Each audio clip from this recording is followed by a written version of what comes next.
1 फरवरी को देश का बजट आने वाला है। केंद्रीय वित्त मंत्री निर्मला सीतारमण बजट पेश करेंगे। केंद्रीय बजट से पहले हर वर्ग की उम्मीदें रहती हैं कि उसके लिए बजट में क्या होगा। खासकर युवाओं को बजट से काफी उम्मीदें रहती हैं। जी मीडिया की टीम ने रायपुर में युवाओं से उनकी उम्मीदों के बारे में जानने की कोशिश की है।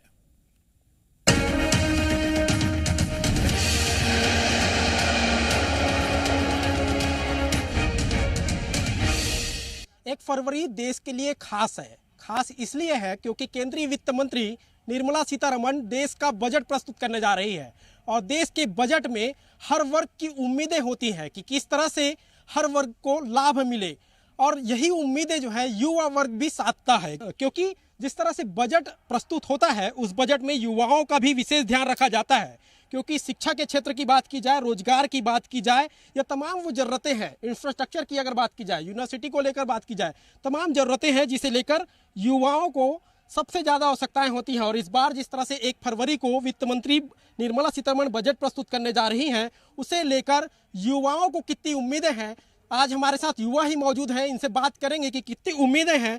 केंद्रीय वित्त मंत्री 1 फरवरी को बजट प्रस्तुत करने जा रही हैं, क्या कुछ उम्मीदें हैं इस बजट से? मेरी जो उम्मीदें हैं केंद्र बजट को लेके वो ये है कि पहले तो मैं बताना चाहूँगा, मैं एक पोस्ट ग्रेजुएट हूँ NIT राउरकेला से। तो मुझे जो लगता है बजट में आना चाहिए वो दरअसल इंजीनियरिंग से रिलेटेड ही है। और जैसे अभी ड्रोन्स में काफ़ी ज़्यादा इंडिया प्रोग्रेस कर रहा है, तो सिक्योरिटी से रिलेटेड जो चीज़ें हैं ड्रोन्स की, प्लस जो 3D प्रिंटिंग जो चीज़ें हैं हमारे पास उतनी ज़्यादा अवेलेबल नहीं है। कंपोजिट मटेरियल्स पे थोड़ा सा बजट रहना चाहिए। और इसके अलावा जैसे जो डिजिटलाइजेशन है एजुकेशन का, बहुत स्तर पे अच्छे से हो चुका है, पर जैसे गांव का जो क्षेत्र है वहाँ पे डिजिटलाइजेशन नहीं हुआ है अभी भी। इंटरनेट कनेक्टिविटी जैसे कि 5G की हम बात कर रहे हैं, सब क्षेत्र में कवर होना चाहिए करके, पर बहुत सारे जगह ऐसे हैं जहाँ पे अभी 4G कनेक्टिविटी ही ढंग की नहीं है। तो मैं चाहता हूँ कुछ बजट ऐसा रहे जिसमें इंटरनेट का प्रावधान हर किसी को मिलता रहे, साथ साथ एजुकेशन और जो तकनीकी जहाँ पे हम लोग जो प्रोग्रेस कर रहे हैं, कुछ ऐसा बजट रहे कि युवाओं को बाहर जाने का अवसर मिले और अपना जो योग्यता है वो पूरी दुनिया को दर्शाए। इतना ही मैं बिल्कुल, युवाओं को उम्मीदें हैं इंटरनेट कनेक्टिविटी को लेकर भी, क्योंकि आज की समय की अगर बात की जाए तो ग्रामीण अंचलों में 5G कनेक्शन नहीं पहुंचा है। 4G कनेक्शन तक तो ठीक है, लेकिन जिस तरह से एजुकेशन की अगर बात की जाए तो अब पूरी तरीके से इंटरनेट पर निर्भर है और ज़्यादातर पढ़ाई जो है वो इंटरनेट माध्यमों से होती है। और 5G कनेक्शन जब होगा तो बेहतर तरीके से एजुकेशन सिस्टम और किया जा सकता है, और उम्मीदें यही हैं कि 5G कनेक्शन जो है पूरे देश में लागू किया जाए। कुछ लोग और मौजूद हैं, इनसे भी बात करेंगे। किस तरह की उम्मीदें हैं, क्योंकि वित्त मंत्री निर्मला सीतारमण बजट प्रस्तुत करने जा रही हैं, 1 फरवरी को बजट है।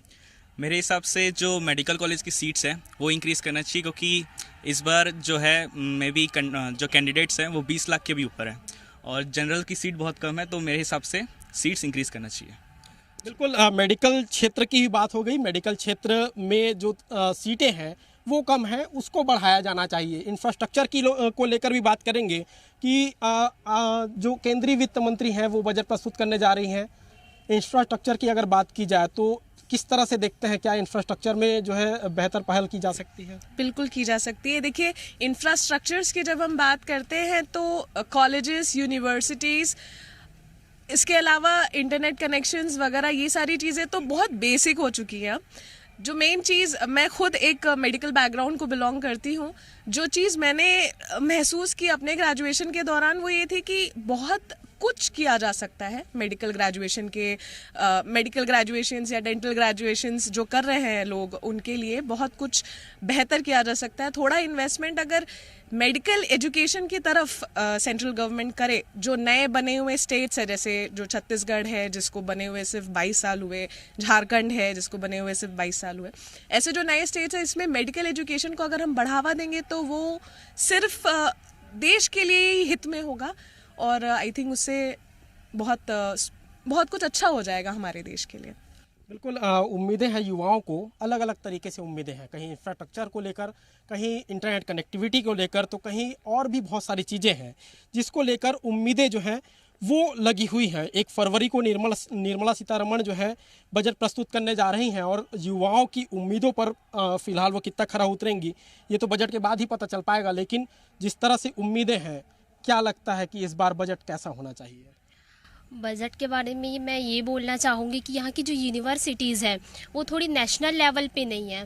जैसे कि मैं भी एक इंजीनियरिंग बैकग्राउंड से हूँ, तो यहाँ मुझे भी कोर्स मेरा कंप्लीट किए हुए कम से कम 3 साल हो गए, लेकिन जॉब की गुंजाइश इतनी कम है, इतनी पोस्ट, और एक तो जनरल कैटेगरी से होने के बाद मतलब बहुत कम हो जाता है चांसेस कि आपको रोज़गार मिले। तो इसके लिए यूनिवर्सिटी बढ़ाने चाहिए, नेशनल लेवल पे ले जाना चाहिए, तकनीकी ज्ञान जो है वो बहुत उच्च लेवल पे करने चाहिए, जो आपके प्रोफेसर्स हैं उनको भी हाईली एजुकेटेड होना चाहिए ताकि वो बच्चों को भी अच्छे लेवल पे ले जा सकें। बिल्कुल, छत्तीसगढ़ से ये मांग है कि छत्तीसगढ़ में एकमात्र नेशनल यूनिवर्सिटी है और भी नेशनल यूनिवर्सिटीज़ होना चाहिए। गुरु घासीदास विश्वविद्यालय बिलासपुर में है जो राष्ट्रीय विश्वविद्यालय है, लेकिन छत्तीसगढ़ में एकमात्र वो विश्वविद्यालय है, और भी जो नेशनल विश्वविद्यालय है उसकी मांग जो है युवाओं के द्वारा की जा रही है। महिला सुरक्षा को लेकर अगर बात की जाए तो महिला सुरक्षा को लेकर किस तरह से इस बजट में क्या कुछ होना चाहिए, किस तरह से देखते हैं? महिला सुरक्षा के लिए नए रूल्स लाने चाहिए, क्योंकि महिला सुरक्षा को लेकर ऐसे कोई कड़े रूल्स एंड रेगुलेशन नहीं है हमारे इंडिया में, तो और भी नए रूल्स लाने चाहिए। और हेल्पलाइन नंबर की बात करें तो हेल्पलाइन नंबर सिर्फ जनरेट किया जाता है, मगर ऐसी कोई कड़ी सुरक्षा महिलाओं को मिल नहीं पाती है। बिल्कुल, महिला सुरक्षा की बात हो गई, इंफ्रास्ट्रक्चर को लेकर भी बात किए हैं और किस तरह से युवाओं को उम्मीदें हैं उस पर भी लगातार हम बात कर रहे हैं। जो बजट है वो बजट जब आएगा तो बहुत सारी उम्मीदें युवाओं की जुड़ी हुई हैं। रोजगार को लेकर अगर बात की जाए तो क्या कुछ उम्मीदें हैं इस बार के बजट में? रोजगार को लेकर क्या कुछ सौगातें मिल सकती हैं? बहुत सारे रोजगार अपन जनरेट कर सकते हैं, नया नया IT सेक्टर को लेके, इंटरनेट को लेके, जो 5G कनेक्टिविटी है, फिर अभी इलेक्ट्रिक व्हीकल्स आ रहे हैं उसको लेके। बिल्कुल, उम्मीदें बहुत सारी हैं क्योंकि 2022-23 का जो बजट आएगा, 23-24 का जो बजट आएगा, उस बजट में उम्मीदें बहुत हैं। युवा उम्मीद लगा के बैठा हुआ है कि 1 फरवरी को जब केंद्रीय वित्त मंत्री निर्मला सीतारमण जब अपना बजट प्रस्तुत करेगी तो युवाओं के लिए उस पोटली से बहुत कुछ निकलेगा। लेकिन 1 फरवरी को जब बजट प्रस्तुत होगा उसके बाद ही ये स्थिति स्पष्ट होगी कि आखिर युवाओं के लिए उस बजट की पोटली में क्या कुछ निकला। कैमरा पर्सन नरेश लौरंग के साथ शिखर देवांगन, जी मीडिया, रायपुर। खबरों में बने रहने के लिए आप हमारे फेसबुक, ट्विटर और इंस्टाग्राम पेज को फॉलो कर सकते हैं। लेटेस्ट अपडेट के लिए आप हमारे यूट्यूब चैनल को सब्सक्राइब भी कर सकते हैं और हाँ, बेल आइकन पर क्लिक करना ना भूलें।